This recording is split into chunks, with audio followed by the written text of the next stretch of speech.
welcome to this episode of One-on-One Sports. I'm Greg Brzezowski. And I'm Christine Williams. We have a great show for you today, so let's kick things off with the starting five. College sports has seen its fair share of scandals in the past year, but allegations facing the Penn State football team have shocked the world of intercollegiate athletics. Former Nittany Lions defensive coordinator Jerry Sandusky, who helped shape the school into linebacker U and was believed to be Joe Paterno's eventual replacement, has now been charged with 40 counts of sexual abuse. While investigators are claiming they have no interest in Paterno as a target, he's receiving a great deal of criticism in the public eye. Christine, this is a very serious story, but do you think that it should cost Joe Paterno his job? Absolutely. I really do. He may have fulfilled his legal obligations to saying something to somebody higher up than him, but he's got to think. He's a human being. He didn't check up on this for 10 years afterwards? He didn't. I know that. It's not good. No, it's not at all. What has been done has been done. Tell me what firing Joe Paterno, one of the most storied coaches in not just college football, but all sports history. What does it do firing him from this job? As a person, there were children involved. He went to administration. There were children involved. He is a father himself. And the fact that he didn't care enough to check up on this later on to make sure that the proper... It's bad. It's very bad. I know that. And honestly, this is one of the most disgusting things. Jerry Sandusky is a terrible monster for what he's done from his position, using this as a way to get at children. But firing Paterno does nothing to help. It only makes the situation go even darker as it ends one of the greatest coaching careers in history. Just like Sandusky. Manny Pacquiao and Floyd Mayweather are two of the greatest boxers right now, boasting a 95-3-2 record between them over their careers. But they have yet to ever square off because of Mayweather's demand and Pacquiao's refusal to take a drug test.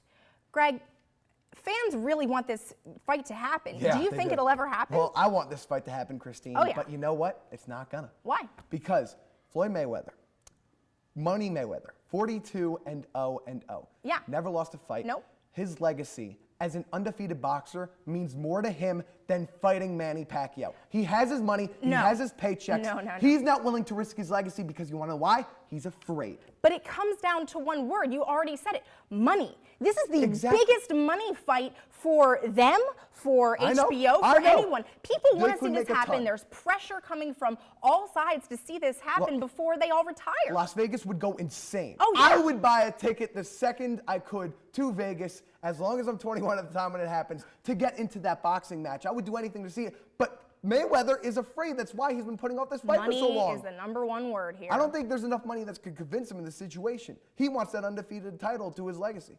I don't see it that way at all. It's money. Money.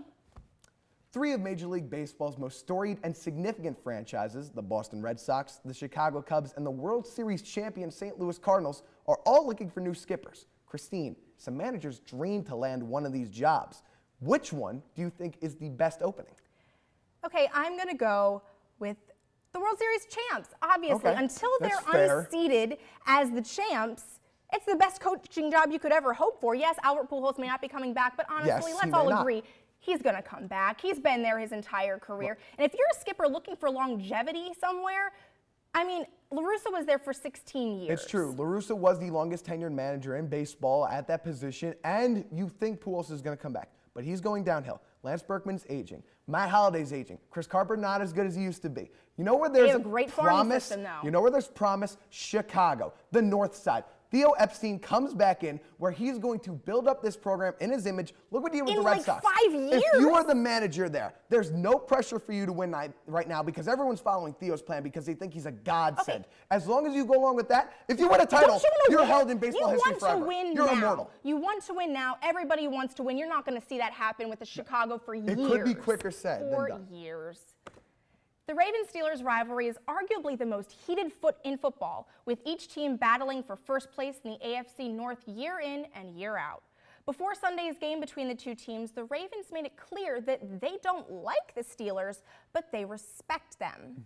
Greg, do you like your rivalries fueled by hate or by respect? Look, I love when two teams can't stand each other, but the best rivalries are caused by respect. Look, number one off the top of my head, the rivalry happening right now that's been happening for the entire decade between Roger Federer and Rafael Nadal. These two guys have great But it's respect not for each other, exciting. and they always, are you kidding me? Have you seen their matches? They're able to go toe-to-toe with each other, and they have the utmost respect every time they hit the court, and it's led to These some are of not the tennis's games that greatest people matches. that's not the matches people talk about, though. If you look at the Steelers-Ravens here, Yeah, they hate I'm each other, I watching. know. I'm watching because they hate each other. They're going at each other. I know, it's fun. I I want know to see that. the rivalries where the teams don't care how the rest of the season goes as long as they beat that one team because they hate them It's great. so much. The fans hate each other. The players hate each other. They're not going to the bar afterwards and shaking you know hands. what? These two teams, the Ravens and Steelers, will always have a rivalry, even have a if the hate history. isn't there. Because the Yankees and Red Sox, that hate has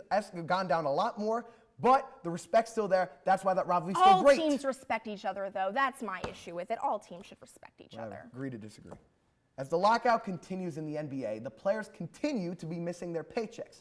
Yet, Chauncey Billups doesn't seem to care, as do other players. The Knicks point guard claims that he would forfeit a year of salary just in order to get the fair CBA the players want. Christine, is Chauncey bluffing or is he straight up telling the truth? He's bluffing. I said it before earlier. Money.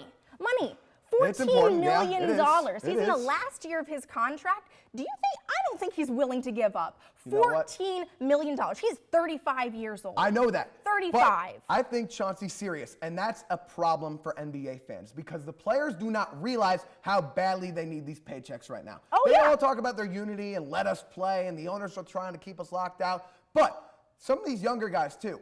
The veterans are the ones who've already made their money. The younger guys who are in the league for a couple of years, they've not probably saved their money wisely, and they're going to start running out of money with these paychecks. saying that he'll forfeit it. But No, these are he the won't. leaders who No, are he setting will the tone for the realize that lockout. he's going to retire here soon. He needs this $14 million. What else is he going to do after The players are acting basketball? stupidly, and I think it's going to lead to more problems. It's always going to lead to problems. It's time for us to take our first break. When 101 returns, we will be joined by our college football experts to discuss Stanford's Andrew Luck.